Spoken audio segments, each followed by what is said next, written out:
Chris, is there anything going on with recruiting?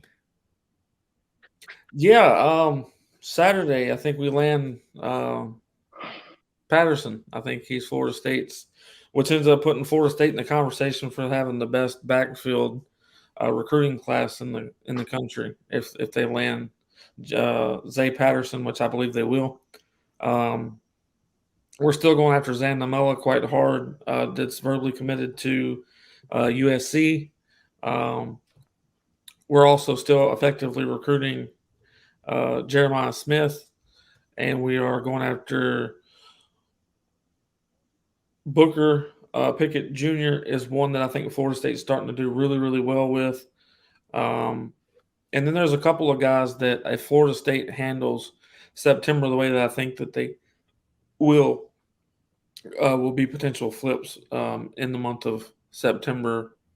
I think that Florida State ends up with even more guys than what we've got right now. I first said that 21 to 23 guys is what Florida State would take. But now listening to the staff and listening to a couple of people around the situation, it's looking more like 27, 28. Looks like there's 5 or 6 more guys that Florida State's going to go after. So if they do so, I think Florida State stays in that top 5 range if they land those 4 or 5 to 6 guys. If not, I think they fall back 7 or 8, somewhere around that range. Yeah, I agree, man. Any parting shots, James? Just FSU fans, man, just be excited to, like, when you're on top, everybody's got to look up. And we're not on top of the college football world. We're just on top of our state, and we haven't been there in a while. So just, again, as I've always said, the standard is the standard. We can't reach the standard and then shy away from what comes with the standard. And I think that's the biggest thing. But the number one thing that we have to do, besides continue to push like on this on this show, subscribe to this channel if you haven't subscribed, and all other Noel content, in particular Renegade Report, Sporadics, and if you want to follow me, that'd be dope. If once we get to 3,000 followers, 3,000 subs, we're going to give away 2 tickets to the FSU LSU game, as well as a couple $100 so that you may be able to win all of it and enjoy yourself.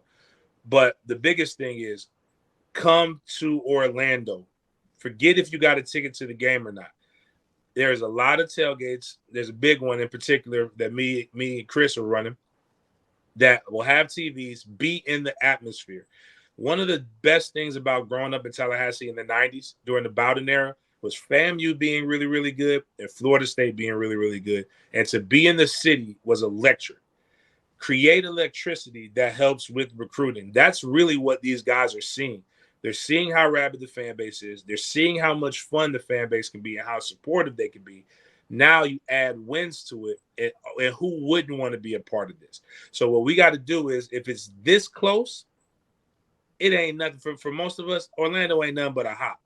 Orlando is 3.5 hours from Miami, basically. If you're a Miami, Noel, it's an hour to hour and a half from St. Pete, hour from Tampa, hour and a half from Jacksonville, 3 hours from Tallahassee. The only people who got excuses are my Pensacola Noles, but they coming too. If you were at the bowl game, coming out on Church Street after that win was one of the best moments that I've had as a Seminole fan in quite some time. And I think that's what we have to show, and that's what we have to recreate. And stop being down on yourselves. We weren't that bad. It was bad compared to what we are used to. But in the last 6 years, we've gone to 3 bowl games. If I would have told you that, you would have thought that was a lie. But the reality is those are the facts. That's history. And one of those bowl games was now it's the Pop-Tarts Bowl or whatever, but it was a pretty relatively big bowl. We're going to get back to winning ways, but we have to act accordingly and stop being suckers and getting suckered into conspiracy theories that the rivals, that's all they have right now. We're worried about getting the opportunity like TCU did to get their asses whooped by Georgia. That's what we're going for, is the opportunity, because I ain't going to have a playoff show and we're playing Georgia. Like, that's how you know I'm not that big of a fan. I ain't saying we beating Georgia right now, but I would love that opportunity to go die a glorious death in the playoffs. And make sure if y'all do come, don't worry about weather at the tailgate. We have an indoor facility that holds up to 500 people, so you won't get wet. Don't worry about it if it rains. AC if it gets too hot.